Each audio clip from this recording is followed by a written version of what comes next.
घोर कलयुग आएगा कि उस समय जितने भी समस्त जीव हैं सब अपने कर्म के अनुसार जो है दुख भोगेंगे। ऋषियों ने कहा व्रतेन तपसापिं वाम प्राप्ते वांछितं फलम् तत्सर्वश्रोतमिच्छामः कथयस्यामः मुने। सारे ऋषियों ने कहा जाकर के जो है सूर्य जी महाराज के पास, हे सूर्य जी महाराज इस व्रत अथवा तपस्या से जो है मनोवांछित फल की प्राप्ति हो जाएगी, उससे उससे जो है आपके मुख से हम लोग सुनना चाहते हैं, जानना चाहते हैं। तो सारे ऋषियों ने जैसे प्रश्न किया सूर्य जी महाराज से कि केनोपायेन च तेषां दुःखनाशो भवेत् ध्रुवा, किस लघु उपाय से दुख दूर होगा।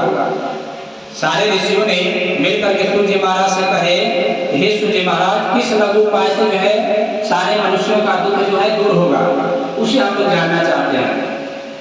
सूर्य जी ने कहा हे ऋषि मुनियों आज बहुत अच्छा प्रश्न किए हो आप लोग, लोगों के कल्याण की कामना से आप जो पूछ रहे हैं, मैं आप लोग को निश्चित ही ऐसे व्रत और पूजन के बारे में बताऊंगा जिसको करने से जो है मनुष्य की अभिलाषाएं जो है निश्चित ही पूर्ण हो जाएंगी। सूर्य जी कह रहे हैं सारे ऋषियों से कि सत्यनारायण भगवान का जो भी मनुष्य यदि व्रत और पूजन को करेगा निश्चित उसकी जो भी मनोकामना होगी वो पूर्ण हो जाएगी। जब ऋषियों ने इस बात को सुने तो कहे कि हे सूर्य जी महाराज ये व्रत जो आप हम लोगों को बता रहे हैं क्या ये आप खुद इसकी रचना किए हैं कि आपको किसी ने इस व्रत के बारे में बताया है? इस सत्यनारायण भगवान के व्रत और पूजन के बारे में आपको किसी ने बताया है? तब सूर्य जी महाराज कह रहे हैं कि नहीं, ये जो कथा है ये साक्षात जो है भगवान के मुख से निकली हुई कथा है। भगवान जी अपने मुख से ये कथा के बारे में बताए थे। तो किसको बताए थे? कि नारद मुनि को बताए थे भगवान जी। किस लिए बताए थे? जब सब ये ऋषि मुनियों ने सूर्य जी महाराज के मुख से बात को सुने तो कहे कि हे सूर्य जी महाराज ऐसा है कि ये कथा बहुत बड़ी है, लंबी है, इसको विस्तार पूर्वक से आप बताइए, सुनने योग्य है। नारद मुनि क्या किए थे कि नारद मुनि का काम ही था कि तीनों लोकों में भ्रमण करना। नारद मुनि जो है तीनों लोक में भ्रमण करते हुए जब मृत्यु लोक में आए नारद मुनि, तो यहाँ पे क्या देखे नारद मुनि कि जितने भी समस्त जीव हैं सब लोग अपने कर्म से दुख भोग रहे हैं, दुखी हैं। कैसे दुखी हैं, किस प्रकार से दुख भोग रहे हैं? नारद मुनि को बहुत पीड़ा हुई, कष्ट हुआ, क्योंकि ऋषियों का काम ही था कि रास्ते में कोई दुखी मिल जाए कि उसके दुख का निवारण किया जाए, दुख का हल किया जाए। ऋषियों का काम ही ऐसा होता है।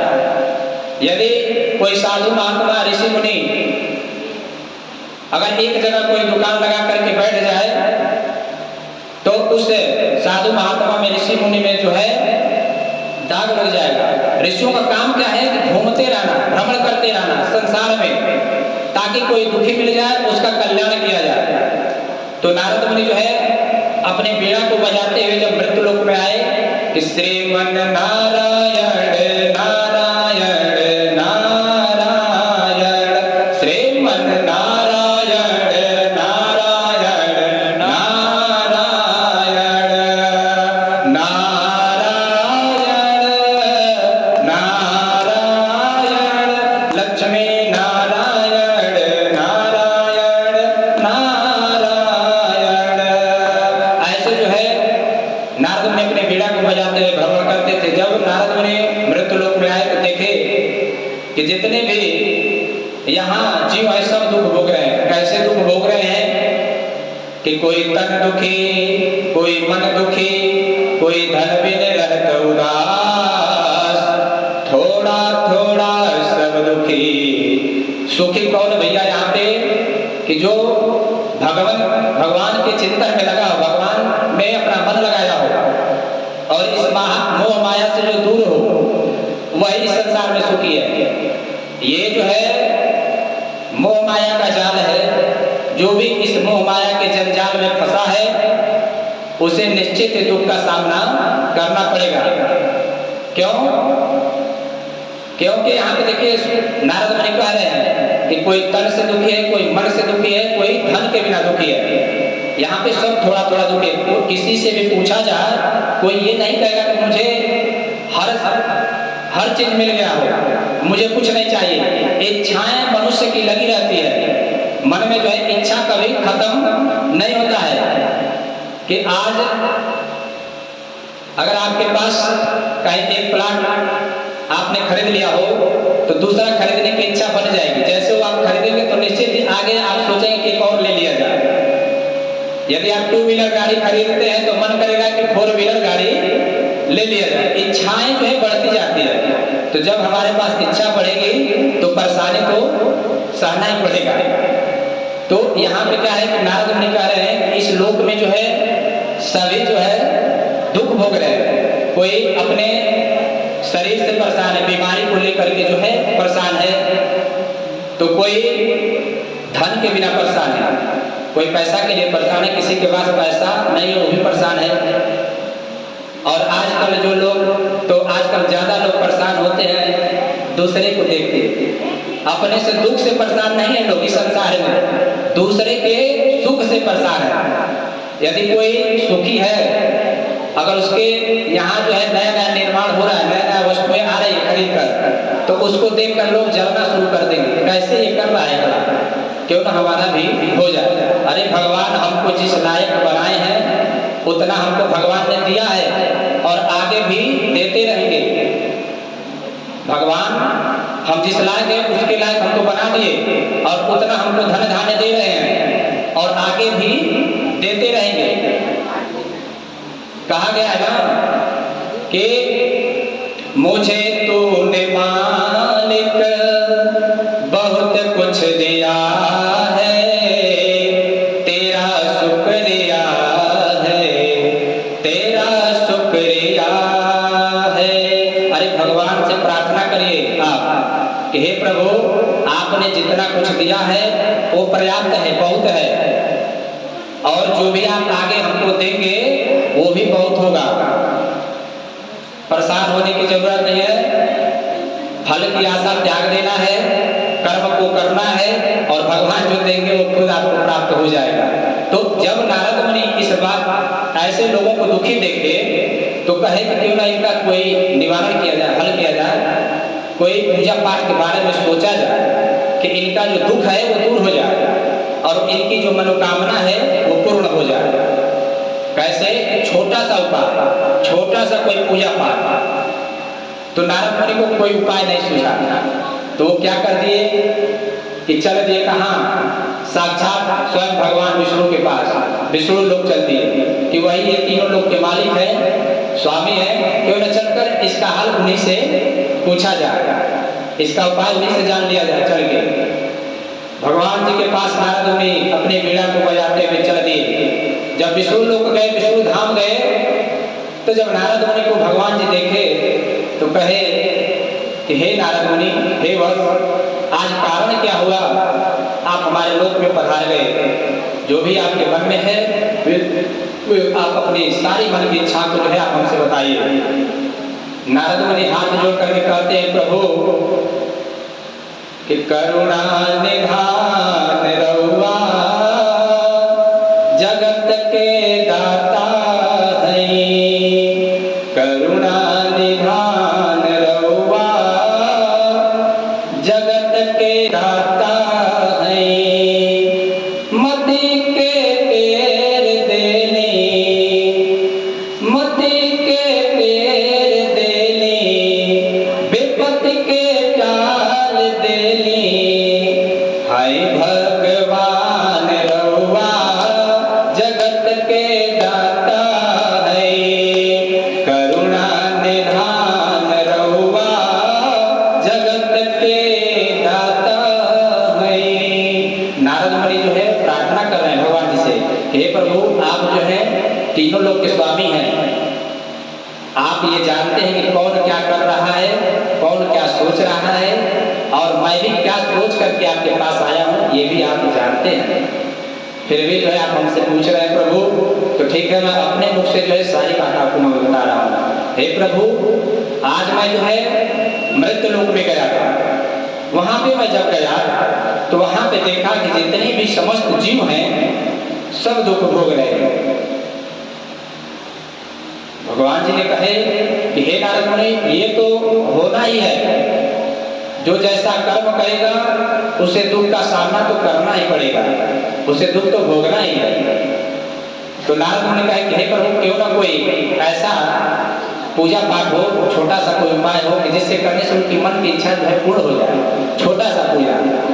तो भगवान जी कहे कि हे नारद मुनि, आज आप अपने मनुष्य की मनोकामना की इच्छा के लिए जो बात पूछ रहे हैं, निश्चित ही आपको मैं ऐसे पूजा के बारे में बताऊंगा। भगवान जी कह रहे हैं कि हे नारद मुनि, स्वर्ग और मृत्यु लोक में भगवान श्री सत्यनारायण का एक ऐसा महान पुण्य व्रत होगा, यदि जो भी कोई मनुष्य इस व्रत कथा को करेगा, कथा को सुनेगा, निश्चित ही उसकी मन की इच्छा जो है पूर्ण होगी, इसमें कोई संशय नहीं है। ये जो है पृथ्वी लोक में सबसे छोटा सा उपाय होगा। देखिए भगवान जी कह रहे हैं ये सत्यनारायण भगवान की पूजा जो है मेरा ही एक स्वरूप होगा, पृथ्वी लोक में जो है ये मेरा ही स्वरूप होगा। लोग इसको भगवान सत्यनारायण के नाम से जानेंगे, पुकारेंगे। अगर जो भी मनुष्य इस व्रत को कर लेगा, भगवान की कथा को सुन लेगा, निश्चित उसकी अभिलाषा जो है पूर्ण हो जाएगी। जब ये नारद मुनि बात को सुने तो नारद मुनि कहे, हे प्रभु, इसका विधान क्या है, इस व्रत को कैसे करना चाहिए, किस प्रकार से करना चाहिए, इसके बारे में भी आप बता दीजिए। देखिए यहाँ पर कहा जा रहा है छोटा सा उपाय, कि क्यों बताया जा रहा है सत्यनारायण भगवान की कथा को, क्यों? क्योंकि जो है यदि किसी जजमान से या किसी मनुष्य से यदि कोई बता दे कि आप ये अनुष्ठान करिए, महामृत्युंजय अनुष्ठान करवाइए, सतचंडी का जो है पाठ कराइए, अनुष्ठान कराइए, तो उसमें जाते हैं कम से कम 1 सप्ताह लगता है, 7 दिन, 3 दिन, 5 दिन, ऐसे कम, इससे कम नहीं लगने वाला है। तो एक बार जो है मनुष्य सोचने लगेगा, ऐसे पूजा के बारे में जो है कोई बता दे तो सोचने लगेगा। ये कथा ऐसी है कि इसको कोई भी कर सकता है, गरीब हो या अमीर हो या तो भी मिडिल क्लास का जो भी हो, इसे जो भी चाहे वो भी कर लेगा। क्यों? क्योंकि ये कथा ऐसी है, बताया जा रहा है कि ये कथा में ज़्यादा समय लगने वाला नहीं है। इस कथा में जो है 1.5 से 2 घंटे में ये कथा जो है आप सुन सकते हैं भगवान की कथा को, और इसमें ज़्यादा खर्च भी होने वाला नहीं है। कथा में ज़्यादा खर्च ना होने के बाद अगर दोनों ऐसा पूजा, कोई ऐसा पूजा बता दिया जाए कि ये आप पूजा कराएंगे, इतना आपका खर्च लगेगा, इतना समय लगेगा, तो जब आपके पास टाइम रहेगा, जब आपके पास पैसा रहेगा, तब उस पूजा को आप करेंगे। और इसमें क्या है कि जब आपका मन कर दिया कि मैं भगवान सत्यनारायण की जो है कथा सुनना चाहता हूँ, तो कभी भी आप सुन सकते हैं। तो ये छोटा सा उपाय बताया जा रहा है। भगवान जी से नारद मुनि कह रहे हैं कि इसका विधान भी बता दीजिए प्रभु। किम फलम किम विधानम, यानी कि इसको करने से फल, क्या फल की प्राप्ति मिलेगी और क्या कैसे कैसे हमें करना होगा। तो इसमें ये हो रहा है कि सावधान पूर्वक से होकर के बैठ करके भगवान का आप संकल्प करिए। सबसे पहले आप बैठ करके भगवान के प्रति जो है संकल्प करते हैं, जो भी आपके मन में इच्छाएं होती है आप बैठ करके भगवान से संकल्प कराते हैं, हे प्रभु मेरी ये मनोकामना जो है पूर्ण हो जाए। या आप कोई मनोकामना पूर्ण हो गई हो, उसके उपरांत भी जो है आप भगवान की कथा को सुनते हैं। लोग पहले भी आजकल मनोती मांग रहे हैं, हे देवी माई, हे भगवान ये जो है हमारी मनोकामना पूर्ण हो जाए तो हम भगवान सत्यनारायण का व्रत कर, सत्यनारायण भगवान की कथा को श्रवण करेंगे, सुनेंगे, या देवी देवताओं का दर्शन करेंगे, देवी माता को चुंदरी चढ़ाएंगे। लोग पहले से मन में संकल्प कर लेते हैं। यदि नहीं भी किए हैं, मन में संकल्प करके बैठते हैं तो उसकी जो है इच्छा जरूर पूर्ण होगी। तो वही नारद मुनि कह रहे हैं, जो भगवान से भगवान जी कह रहे हैं कि जो भी मनुष्य यदि भक्ति भाव से प्रसन्न होकर के भगवान को जो है भोग भी लगाना चाहिए। इस प्रकार से जैसे भगवान को क्या क्या प्रिय वस्तु है केले का फल, शर्करा, घी, दूध, गेहूं का चूर्ण, गेहूं के चूर्ण के अभाव में साथी चावले का चूर्ण, शक्कर, गुड़, ये सब कुछ जो है इकट्ठा करके एकत्रित करके भगवान को निवेदित करना चाहिए, भोग लगाना चाहिए। देखिए ये कथा जो है लोग कभी भी इसको सुनते हैं, कभी भी शुभ कार्य यदि घर में हो जाता है तो लोग कहते हैं कि चल पहले भगवान सत्यनारायण का कथा सुन ले, तब ओकरे बाद के वो काम हुई। लोग इसको कभी भी शुभ कार्य होता है तो लोग भगवान सत्यनारायण की कथा रख लेते हैं घर में। क्यों? क्योंकि साक्षात जो है स्वयं भगवान के मुख से निकली हुई कथा है। इसको किसने बताया है? स्वयं भगवान जी ने बताया। इस कथा के बारे में कहा जाता है ना कि जिस प्रकार से जो है गंगा माँ कभी सूखती नहीं है। क्यों? सारी नदियां सूख जाएंगी, सूखा आएगा तो सारी नदियां जो है सूख जाएंगी, लेकिन गंगा मैया कभी नहीं सूखती हैं। क्यों? क्योंकि साक्षात जो है गंगा मैया भगवान शंकर की जटा से निकली हुई है, प्रकट हुई है, तो इसलिए जो है गंगा माँ कभी सूखती नहीं है। और ये कथा लोग क्यों हर कार्य में सुनते हैं, विवाह हो, शादी हो, यज्ञ हो, कुछ भी हो, लोग उसमें सत्यनारायण होने की कथा क्यों रखते हैं? क्योंकि साक्षात एक भगवान के मुख से निकली हुई कथा है। तो वही कह रहे हैं भगवान जी कि जैसे श्रद्धा पूर्वक केले का फल, शर्करा, घी, दूध, गेहूं का चूर्ण, गेहूं के चूर्ण के अभाव में साथी चावले का चूर्ण, ये सब कुछ जो है भस्म सामग्री भगवान को निवेदित करेंगे, भगवान को अर्पित करेंगे, चढ़ाएंगे। और भगवान की कथा को सुनने के बाद जो है ब्राह्मण को दक्षिणा भी देनी चाहिए। ये ना कि भगवान की कथा कोई पंडित जी आके सुनौला और बिना दक्षिणे के द्वारे चल गया, तो ऐसा नहीं होना चाहिए। बिना दक्षिणा का कोई कार्य सफल होने वाला नहीं है। तो यदि आप भगवान की कथा सुन रहे हैं, किसी ब्राह्मण से आप कथा सुन रहे हैं, तो कथा सुनने के बाद जो है यथाशक्ति भाव से ब्राह्मण को आप दक्षिणा भी दें, उनको विदा भी करें। और जितने भी समस्त आपके भाई बंधु माताएं बहनें सभी लोग भगवान की कथा को सुन रहे हैं, भगवान की कथा को सुनने के बाद जो है प्रसाद को ग्रहण भी करना चाहिए। प्रसाद को ग्रहण कर लेने से उसके बाद ही उनको अपने घर जाना चाहिए। ये नहीं कि भगवान का कथा सुन लिया, प्रसाद त्याग करके प्रसाद छोड़ के घर चले गए। प्रसाद को लेना चाहिए। अरे भगवान की प्रसाद जब हम लोग को मिलता है तो हम लोग पहले खाते नहीं, भगवान को प्रणाम करते हैं कि किसका प्रसाद है? स्वयं साक्षात भगवान की प्रसाद है। इसको पहले प्रणाम करते हैं, उसके बाद ही इसको ग्रहण करते हैं। कहीं प्रसाद हमको अगर मिल जाएगा, अगर हम जान जाएंगे कि भगवान का प्रसाद है, तो उसको हम लोग उठा करके कहीं साइड में रख देते हैं, किनारे। क्यों? क्योंकि किसी के पैर से लग जाएगा। क्यों? ये भगवान का प्रसाद है। तो भगवान के प्रसाद को ग्रहण करना चाहिए।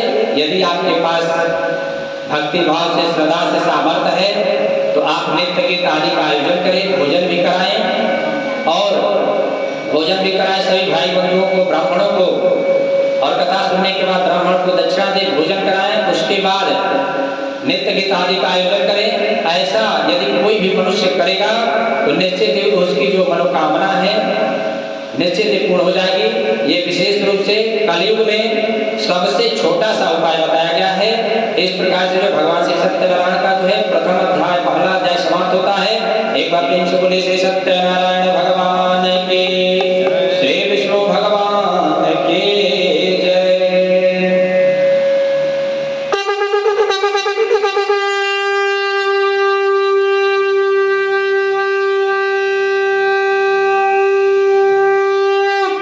एक बार प्रेम से बोलिए श्री सत्यनारायण भगवान की जय।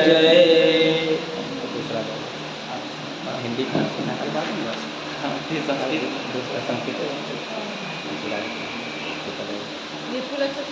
हाँ छोड़ दीजिए। हाँ अब आगे कथा संस्कृत में, हिंदी से सुना, चलो संस्कृत भाषा में हिंदी सुना, संस्कृत भाषा